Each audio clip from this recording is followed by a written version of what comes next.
बोलिए अष्टम तीर्थेश चंद्र प्रभु भगवान की। बोलिए प्रातः स्मरणीय संत शिरोमणि आचार्य गुरु और विद्यासागर जी महामुनि राज की, समस्त आचार्य संघ की, गुरु नाम गुरु आचार्य ज्ञान सागर जी महामुनि राज की। आचार्य भगवान के सत्संग कर कमलों में प्रथम सांस भेंट के लिए मैं आमंत्रित कर रहा हूं। शैलेश जी भोपाल से पधारे, उनके साथ में हैं सिविल सर्जन डॉक्टर किशोर जी जैन राजनांदगांव। तालियां बजाकर अनुमोदना। आप आए प्रथम सांस भेंट करने का सौभाग्य आचार्य भगवान के सत्संग कर कमलों में सौभाग्य प्राप्त करें। उसके पश्चात मैं आमंत्रित कर रहा हूँ खुशबू जैन डोंगरगढ़, निशांत जी जैन सुभाष भैया के परिवार से। आपने आचार्य भगवान का पेंसिल आर्ट के माध्यम से बहुत उत्कृष्ट उम्दा चित्र बनाया। तालियां बजाकर एक बार अनुमोदना कर दें। उसका विमोचन ऊपर से करवाते हुए ये सौभाग्य प्राप्त करें। कोमल मूर्ति साहब भिलाई से पधारे हैं, आपने भी चंद्रगिरी को सहयोग दिया है। आप भी आए, आचार्य भगवान के सत्संग श्री चरणों में श्रीफल अर्पित कर आशीर्वाद प्राप्त करने का सौभाग्य प्राप्त करें। आज की शांति धारा का सौभाग्य जिन जिन महानुभावों ने प्राप्त किया, सभी से निवेदन है वे श्रीफल अर्पित कर आशीर्वाद प्राप्त कर सकते हैं। हम सभी चलते हैं आचार्य भगवान की सामूहिक पूजन की ओर। और आज जिनका जन्मदिन है, देखो देखो देखो, प्रतिभा स्थल की छात्राओं का परंपरा होती है कि हम उनके जन्मदिन के अवसर पर उन्हें शास्त्र भेंट का सौभाग्य देते हैं। माही जैन कक्षा 9वीं आज जिनका जन्मदिन है, तालियां बजाकर अनुमोदना। आप आए, आचार्य भगवान के सत्संग कर कमलों में साहस प्रदान करने का सौभाग्य प्राप्त करें। शांति धारा वाले श्रीफल चढ़ाकर आशीर्वाद प्राप्त कर सकते हैं। सभी लोग से निवेदन, समय पर आया है। हाँ, श्रीफल वो रखा है, एक एक श्रीफल। माही जैन शीघ्रता से आ जाए जन्मदिन के अवसर पर। और हम सभी अब चलते हैं आचार्य भगवान के। शशांक जी जैन शास्त्री जी बड़ा मलेहरा से पधारे हैं, आप भी आए, आचार्य भगवान के सत्संग श्री चरणों में श्रीफल अर्पित कर नीचे से श्रीफल अर्पित कर आशीर्वाद प्राप्त करने का सौभाग्य प्राप्त करें। यही नीचे से नहीं। बोलिए संत 51,000 रुपए। संत शिरोमणि आचार्य गुरु और विद्यासागर जी महाराज की जय। मन को तो बनाया मंदिर है और मूरत तेरी बिठाई है। मन को तो बनाया मंदिर है और मूरत तेरी बिठाई है। पूजा की शक्ति तो भगवन अब शरण तुम्हारे आया हूँ। भगवान तुम्हारे मंदिर में मैं नया पुजारी आया हूँ। पूजा को कुछ भी लाया नहीं, बस अलख जगाने आया हूँ। आचार्य श्री जी के चरणों में हम झुका रहे अपना माथा। जिनके जीवन की हर चर्या बन पड़ी स्वयं ही नवगाथा। जय नागम का वह सुधा कलश जो बिखराते हैं गली गली। जिनके दर्शन को पा करके खिलती मुरझाई हृदय कली। ओम ह्रीम श्री 108 आचार्य विद्यासागर मनेन्द्र अत्र अवतर संभो सठावानन। जय हो अत्र तिष्ठा स्थापनम। अत्र मम सन्नितो भव सट सन्निधि करणम परिपुष्पांजलम छिपामि। सांसारिक विषयों में पढ़कर मैंने अपने को भरमाया। इस राग द्वेष की वैतरणी से अब तक पार नहीं पाया। तब विद्या सिंधु के जल कण से भव कालुष धोने आया हूँ। आना जाना मिट जाए मेरा यह बंध काट। ओम ह्रीम श्री 108 आचार्य विद्यासागर मनेन्द्राय जन्म जरा मृत्यु विनाशनाय जलम निर्पामिति। क्रोध अनल में जल जल कर अपना सर्वस्व लुटाया है। निज शांत स्वरूप न जान सका जीवन भर इसे बुलाया है।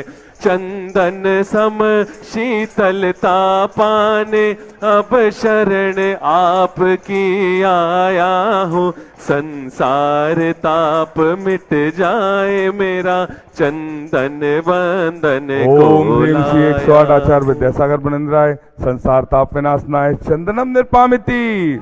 जड़ को ना मैंने जड़ समझा, नहीं अक्षय निधि को पहचाना। अपने तो केवल सपने थे, भ्रम और जगत का भटकाना। चरणों में अर्पित अक्षत है, अक्षय पद मुझको मिल जावे। तब ज्ञान अरुण की किरणों से यह ओम ह्रीं श्री 108 आचार्य विद्यासागर मुनिंद्राय। अक्षय प्राप्त स्थान निर्पामिति स्वाहा। इन विषय भोग की मदिरा पी मैं बना सदा से मत वाला। तृष्णा को तृप्त करे जितनी, उतनी बढ़ती इच्छा ज्वाला। मैं काम भाव विध्वंस हेत मन सुमन चढ़ाने आया हूँ। यह मदन विजेता बन न सके, यह भाव हृदय में। ओम ह्रीं श्री 108 आचार्य विद्यासागर मुनिंद्राय। कामवाण विध्वंसनाय पुष्पम निर्पामिति। इस शुदा रोग की व्यथा कथा भव भव से कहता आया हूँ। अति भक्ष अभक्ष बके फिर भी मन तृप्त नहीं कर पाया हूँ। नैवेद्य समर्पित करके मैं तृष्णा की भूख मिटाऊंगा। अब और अधिक ना भटक सकूं, यह अंतर बोध। ओम ह्रीं श्री 108 आचार्य विद्यासागर मुनिंद्राय। क्षुधा रोग विनाशनाय नैवेद्यम निर्पामिति। मोहांधकार से व्याकुल हो, निज को नहीं मैंने पहचाना। मैं राग देश में लिप्त रहा, इस हाथ रहा बस पछताना। यह दीप समर्पित है गुरुवर, मेरा तम दूर भगा देना। तुम ज्ञान दीप की बाती से मम अंतर दीप ओम ह्रीं श्री 108 आचार्य विद्यासागर मुनिंद्राय। महामोह अंधकार विनाशनाय दीपम निर्पामिति। इन अशुभ कर्म ने घेरा है, मैंने अब तक यह माना था। बस पाप कर्म तज पुण्य कर्म को चाह रहा अपनाना था। शुभ अशुभ कर्म सब रिपुदल है, मैं इन्हें जलाने आया हूँ। इसलिए आपके चरणों में यह धूप ओम ह्रीं श्री 108 आचार्य विद्यासागर मुनिंद्राय। अष्टकम दहनाय धूपम निर्पामिति। भोगों को इतना भोगा कि खुद को ही भोग बना डाला। साध्य और साधक का अंतर मैंने आज मिटा डाला। मैं चिदानंद में लीन रहूं, पूजा का यह फल पाना है। पाना था जिसके द्वारा वह। ओम ह्रीं श्री 108 आचार्य विद्यासागर मुनिंद्राय। महामोक्ष प्राप्ताय फलम निर्पामिति। जग के वैभव को पा करके निश दिन कैसा अलमस्त रहा। चारों गतियों की ठोकर को खाने में ही अभ्यस्त रहा। मैं हूँ स्वतंत्र ज्ञाता दृष्टा, मेरा पर से क्या नाता है। कैसे अनर्ग पद पा जाऊं, यह अरुण भावना भा।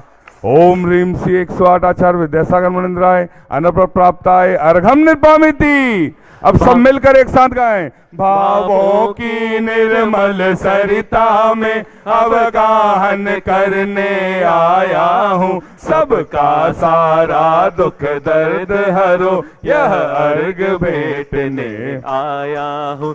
हे तपो मूर्ति, हे आराधक, हे योगीश्वर, हे महासंत, है अरुण कामना देख सके युग युग तक आगामी।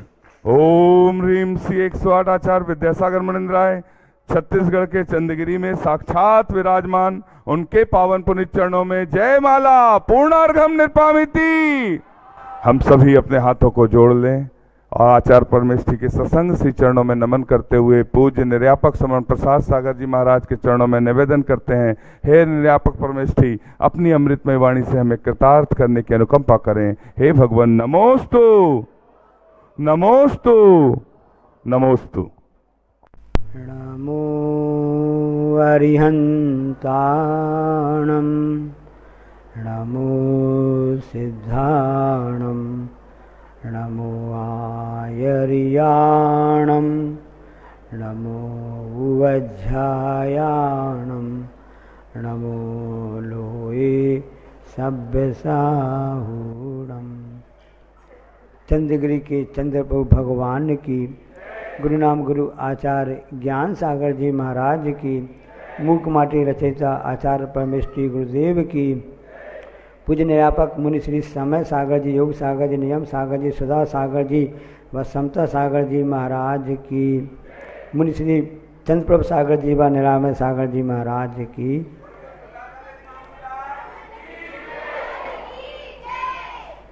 परि आसमन्तात् उच्यन्ते दह्यन्ते पाप कर्माणि यस्मिन् तत् पर्यूषणम।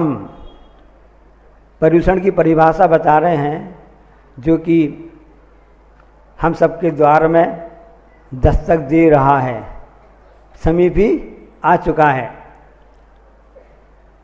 ट्रेन लाइन होती है, सिग्नल हो गया है, अब गाड़ी स्टेशन पर पहुंचने वाली है। ऐसा कभी नहीं हुआ कि सिग्नल स्टेशन पर मिलता है, पहले से सिग्नल मिल जाता है, तब कहीं जा कर के स्टेशन पर वह गाड़ी ट्रेन आदि रुकती है। तो आज ऐसे ही लग रहा है कि पर्यूषण का सिग्नल मिल गया है। असमन्तात पर्यासमन्तात, चारों तरफ से ये आत्मा के आसपास रहने वाले जो पाप हैं, जो कर्म हैं, उनको जो जलाता है, उनको नष्ट करता है, वह कहलाता है पर्यूषण, जो कि कल से यहाँ पर सभी पूरे भारत देश में, पूरे विश्व में आने वाला है। खोजो पाओगे, खोजो पाओगे, ढूंढो मिलेगा, खड़खड़ाओगे खुलेगा। तो वह दस्तक दे रहा है, खड़खड़ा रहा है कि भाई मैं आ गया हूँ, अब आप भी आकर के इस सरोवर में लाभ ले लो। हाइड्रोजन और ऑक्सीजन, H2 और O2, हाइड्रोजन के दो मालिकुछ अणु मिलते हैं, किस साथ में? ऑक्सीजन के। तो उस दोनों के मिलने से क्या बन जाता है? H2O, पानी मिल जाता है। समझना, बस यही हम आपसे कहना चाहते हैं। ये पर्यूषण पर्व हाइड्रोजन के समान है।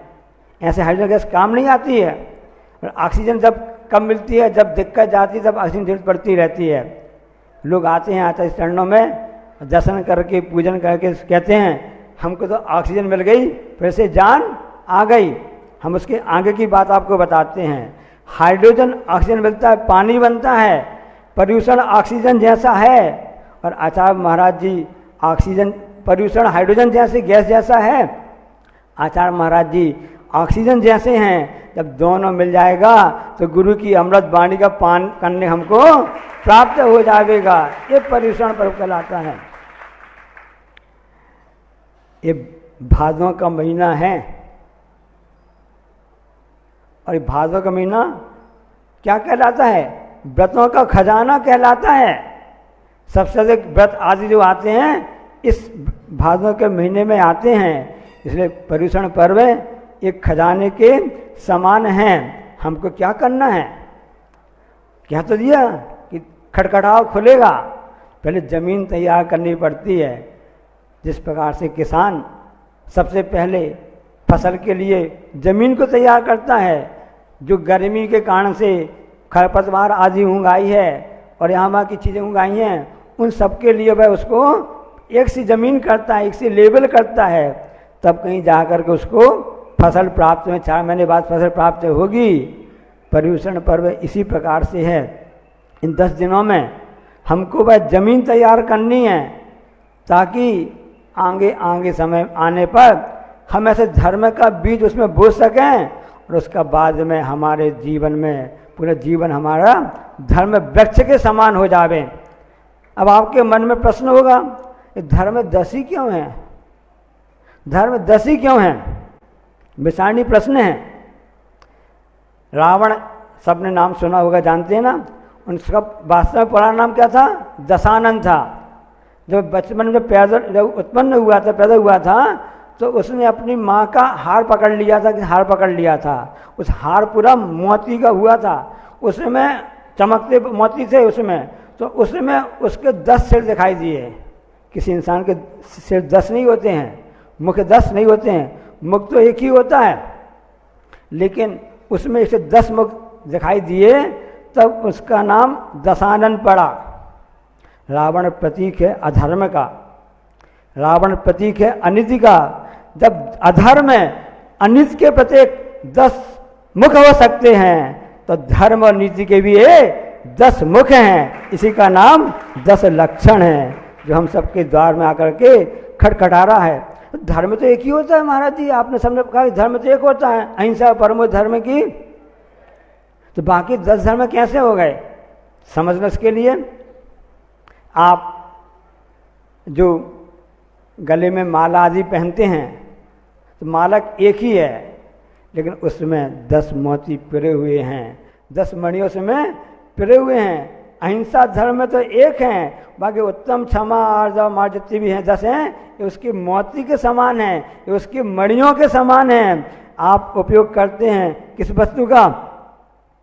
सागर को देखते हैं, सागर तो एक ही हैं, अनेक प्रकार उसमें लहरें उत्पन्न होती हैं। लहरें किस में उत्पन्न हुई? सागर में। लहरें किसकी हैं? सागर की, समुद्र की हैं। अहिंसा धर्म एक ही है, ये सब 10 धर्म उसकी तो लहरों के समान होता है। इसी प्रकार समझना चाहिए। दिशाएं तो पूरा आकाश मंडल एक है, आकाश जब कितना है? एक ही है ना, लेकिन दिशाएं कितनी है उसकी? आगम के अनुसार 10 दिशाएं होती हैं, पूर्व पश्चिम उत्तर दक्षिण ईशान आग्नेय वायव्य नैऋत्य और ऊपर और नीचे 10 दिशाएं होती हैं। उसका प्रारंभ होता पूर्व दिशा से होता है। पूर्व दिशा ही पूर्ण प्रतापी जनपति को जनने वाली। सूर्य का उदय होता उससे पूर्व दिशा से होता है। कल ऐसा ही आने वाला समय है कि उत्तम क्षमा रूपी पूर्व के द्वारा हमारा 10 धर्म प्रारंभ होने वाला है। इसलिए उसकी जैसे उस पृथ्वी की सफाई कर लेते हैं, वह किसान एक से उसको लेबल कर लेता है। कल तो हम सबने कई दिनों से सब लोगों ने अपने घर की सफाई कर ली। जैन धर्म में पर्युषण प्रधान धर्म माना जाता है, पर्वराज पर्युषण माना जाता है, कहते हैं ना। तो पर्व किसे कहते हैं? संधि को पर्व कहते हैं, संधि को पर्व कहते हैं। गन्ना होता है, उसके बीच में गांठ होती है ना, पर्व जिसको बोलते हैं। तो उन दोनों का स्वाद लेना होता है, उनको जोड़ने वाला क्या है? पर्व है। ये पर्व राज है, उस पर्वों का भी महापर्व है। वह इसी प्रकार से है। इस गन्ने की मिठास को हम जानना चाहते हैं, तो हम उस अहिंसा धर्म 10 धर्म के उसको समझें, इस पर्व को अंगीकार करें, तभी हमको जिनवाणी की अमृत मिठास का लाभ मिल सकेगा। तो हम सब ने घर की सफाई कर ली, नए कपड़े आदि मंगा लिए और भी सामग्री व्यवस्था कर ली। परसों हम देख रहे थे श्री जी का मंजन हो रहा था। ये मंजन ये नहीं, दांतों को साफ के लिए मंजन किया जाता है, उसी प्रकार से श्री जी उनका मंजन हो रहा था, उनकी सफाई अच्छे से हो रही थी। त्रिलोकीनाथ हैं, जिस सिंहासन में विराजमान है, उसको अच्छे से व्यवस्थित किया जा रहा था। उनके पीछे भामंडल लगा हुआ है, उसको एक सा किया जा रहा था। चमर आदि को व्यवस्थित किया जा रहा था। ये बाहरी सफाई सबको समझ में आ रही है, जरूरी करना जरूरी भी है। मन शुद्धि, वचन शुद्धि, काया शुद्धि बोलते ना, तो ये सब ने सफाई तो कर ली बाहर की। अब समझ लेना, हम इन 10 दिनों में अपने अंदर की सफाई करनी है। अंदर जो बगीचा हम लगाने जा रहे हैं, अंदर जो हम उस फसल को उगाने जा रहे हैं, उस भूमि को एक साथ कर तो लिया है, उसमें बीजारोपण कैसे करना है उसको हमको समझना है। पर्युषण पर्व 10 धर्म है तो जैन दर्शन में है। हमने एक पुस्तक पढ़ी थी, ऐसा नहीं है, उसमें लिखा है कि ईसाइयों में भी 10 धर्म होते हैं, ईसाइयों में भी 10 धर्म होते हैं। उसके हमने नाम आपको बता दे रहे हैं। उनके यहाँ आचौर्य है, अहिंसा है, सत्य है, क्षमा है, प्रेम है, ब्रह्मचर्य है, पवित्रता है, क्रोध का त्याग है और से अहंकार नहीं करना। ये उसमें 10 धर्म उसमें लिखा हुआ है। इसी प्रकार से मुस्लिम धर्म में भी 10 धर्म बताए हैं। पहला है रियाजत, खैरात, आचौर्य, मातृ प्रेम, सत्य, वायु ब्रह्मचर्य है, मार्दव है, साहस है, अपरिग्रह है और 10वां है कुरान में विश्वास। ये मुस्लिम धर्म के हिसाब से बता रहे हैं हम आपके लिए। यहाँ तक कि बौद्ध में भी 10 का उल्लेख आता है। पहले उनके यहाँ जीव दया है, सबसे पहले बौद्ध धर्म में जीव दया है, फिर चोरी त्याग है, बैर का त्याग है, ब्रह्मचर्य वहाँ भी है, सत्य है, चुगली नहीं करना, गाली नहीं देना, लोभ नहीं करना और किसी के गुप्त भेद को नहीं बताना। ऐसा बौद्ध धर्म में भी 10 प्रकार का उल्लेख मिलता है। 10 तो अपने आप में बहुत बड़ी संख्या कहलाती है। इसलिए कर्मों को जलाने के लिए, उनको तपाने के लिए ये 10 धर्म हमारे सामने आया हुआ है। तिलोय परिणति में अब आपके मन में प्रश्न होगा कि आज से क्यों मनाया जा रहा है, मतलब कल से क्यों मनाया जा रहा है। सावन में मना लेते या शरद पूर्णिमा के समय मना लेते और मना लेते। साल में 3 बार आता है। वैसे इस बार की मुख्यता रहती है। उसका कारण क्या है तो जिनवाणी आगम से कारण हम आपको बता रहे हैं। तिलोय परिणति ग्रंथ है, सबसे प्राचीन और मानक रूप से उसको माना जाता है। आचार्य यतिवृषभ महाराज जी का है। उसमें ये आया है कि जब अवसनी काल का समाप्त होने रहता है और उसके बाद में वर्षा होती है 7 दिन की, 49 दिन वर्षा होती है। पहले खराब वर्षा होती है, उसके बाद में अच्छी वर्षा होती है। तो खराब 7 दिन की वर्षा कैसे होती रहती है, पहले खूब तेज हवा चलेगी कि सब पहाड़ नष्ट हो जाएंगे, पेड़ नष्ट हो जाएंगे, आपने जब अपने मकान बनाए हैं सब कुछ नष्ट हो जाता है। 7 दिन तक ऐसा हवा चलती है। फिर ठंडी हवा चलती है, उसमें भी वह सब नष्ट हो जाता है। फिर खारे पानी की वर्षा होती है, नमकीन वाला। भोजन में नमक थोड़ा सा अच्छा लगता है, ज़्यादा हो जाए तो स्वाद भी बदल जाता है, दिमाग भी खराब हो जाता है। ज़्यादा नमक खाने से ब्लड प्रेशर भी बढ़ जाता है, हार्ट की बीमारी भी आ जाती है।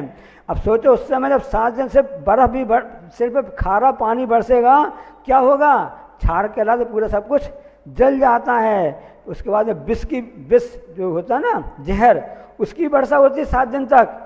उसके बाद में अग्नि की वर्षा होती है, कुछ भी नहीं बचता है। फिर उसके बाद धूल की वर्षा होती है। अंतिम 7 दिन में धुआं की वर्षा होती है, सब कुछ नष्ट हो जाता है। इस ढंग से 7 दिन की वर्षा होती है। इसके बाद भी 72 जोड़े सुरक्षित बचे रहते हैं। शाश्वत तीर्थ हैं। सम्य शेखर जी और जिनेन्द्र भगवान तीर्थंकर प्रभु की जन्मभूमि अयोध्या, उनको बस कुछ नहीं होता है। ये ऐसा धर्म का अद्भुत प्रभाव है।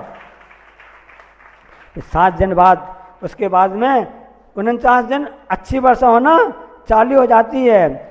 वर्षा अच्छी कैसे होती है, मीठी वर्षा होती है, सुगंध वाली वर्षा होती है, अमृत की वर्षा होती है, शीतल जल की वर्षा होती है, रत्नों की वर्षा होती है, प्रकाश की वर्षा होती है। इस तरह से अनेक वर्षाएं होती जाती हैं। 7 दिन तक, 49 दिन तक अच्छी वर्षा होती है। ये चालू हो जाता है। ये वर्षा कब से चालू होती है, सावन के कृष्ण पक्ष से एकम के दिन से। तो सावन के महीने के पूरे 30 दिन कहलाए और भादों के महीने के कृष्ण पक्ष के 15 दिन कहलाए। तो 30 और 15 45 और एकम 2 30, 4 दिन हो गए। ऐसे 45 और 4 49, 49 हो गया ना। ऐसे 49 अच्छी वर्षा होना चालू हो जाती है। अब आपकी भूमि समतल हो गई, एकसी हो गई और कल से पर्युषण पर्व है। अब इसमें हम सबको धर्म रूपी बीज का अंकुर करना है, उसका हमको लाभ लेना है। पर्युषण पर्व पूरे प्रकृति के समान है। किस तरह से है कि सबसे पहले वह बीज का रोपण होता है। किस में होता है? पृथ्वी में होता है। पृथ्वी कैसी है? क्षमा की प्रतीक है। पृथ्वी धरती जिसको बोलते हैं ना, जमीन बोलते हैं, क्षमा की प्रतीक है। कितना भी उसको रोनता रहता है, कुछ भी उसके लिए करता रहता है, कभी किसी को कुछ नहीं कहती है। पृथ्वी का एक जीव की विशेषता है, पृथ्वी की विशेषता है। अभी बच्चों ने बताया, कल बच्चों ने कुछ मूक माटी में कुछ देखा आपने? कौन सी फिल्म देखी? हाँ, तो उस बच्चों ने से बताया, तो उसमें वो माटी कहती है, अपने बेटे से कहती है, उस मिट्टी से कहती, धरती माँ कहती है, बेटा सत्वा श्वासत होती है।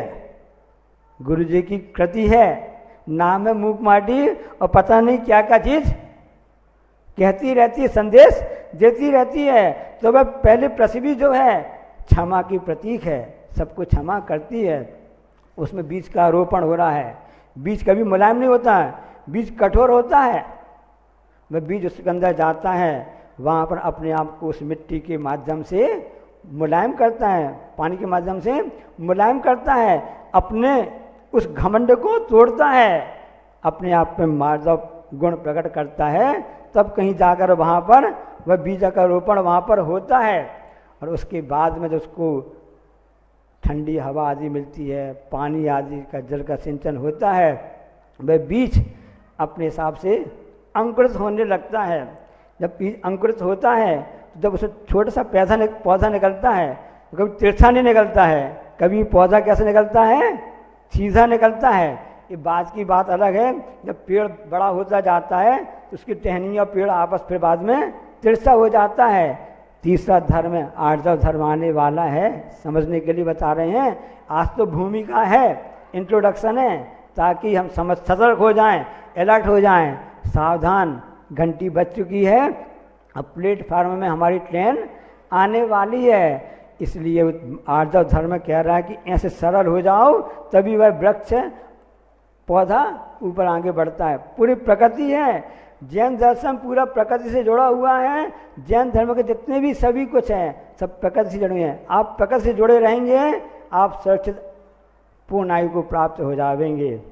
यदि आपने प्रकृति का साथ छोड़ दिया, अब बीच में कब आप चटक जाएंगे, कोई भी गारंटी नहीं है। 10 धर्म यही तो हमको बताने आया है कि हम प्रकृति से जुड़ें और पूर्ण आयु को गुरु कृपा प्रभु कृपा से प्राप्त करें। तो माटी वह गल गई, माटी में वह बीज अंकुरित हो गया, वृक्ष बन हो गया, उसकी धर्म की जीवन यात्रा चालू हो गई।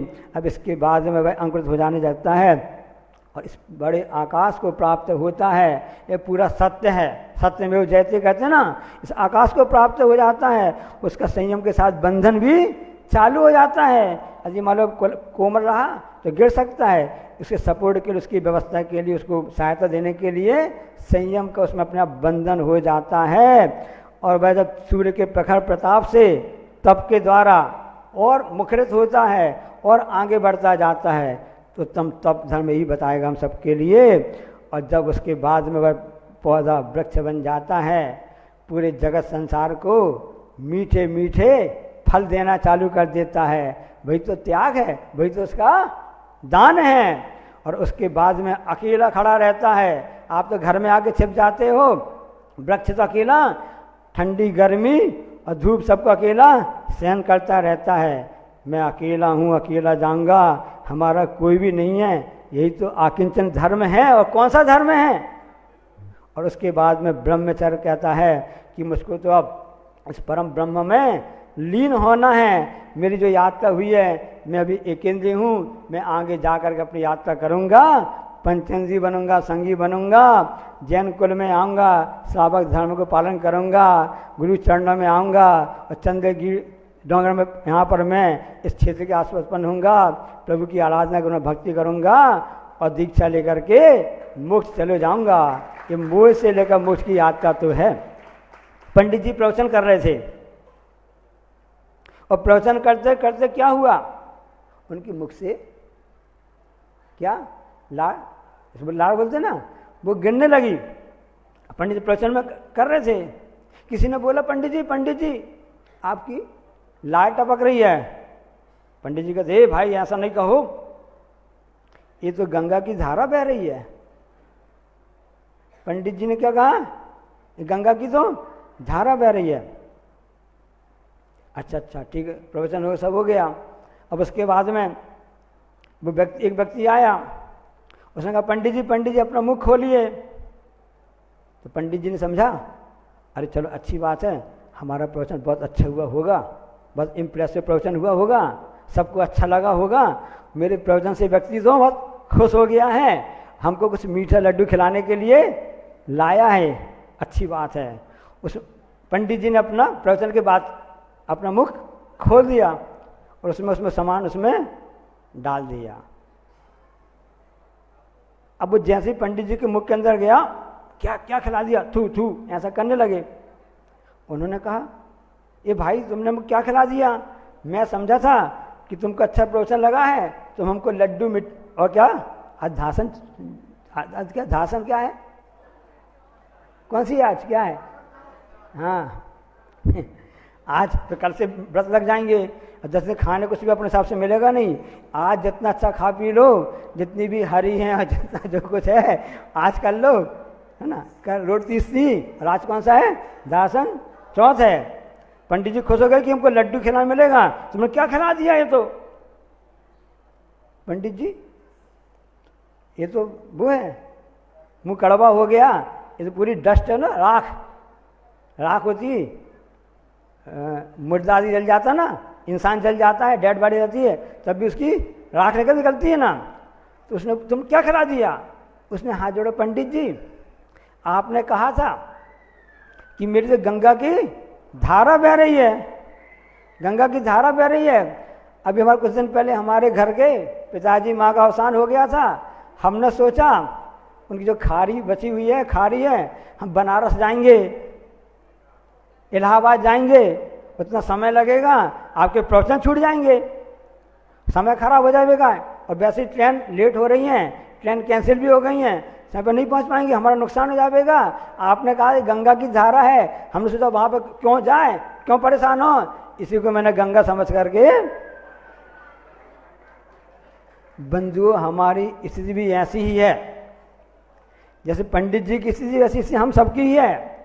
हम कुछ करते तो हैं और कहते कुछ हैं, हम अपनी गलती छिपाना चाहते हैं, कोई उसको बताता है हम उसे अकड़ जाते हैं, हम उससे बहस करने लगते हैं, यानी ऐसा नहीं ऐसा नहीं ऐसा नहीं ऐसा है, वही स्थिति होती है। यदि स्वीकार करें हाँ भाई लाल गिर गई है, धोखा से शरीर है, कोई बात नहीं है, तो वो बच जाते।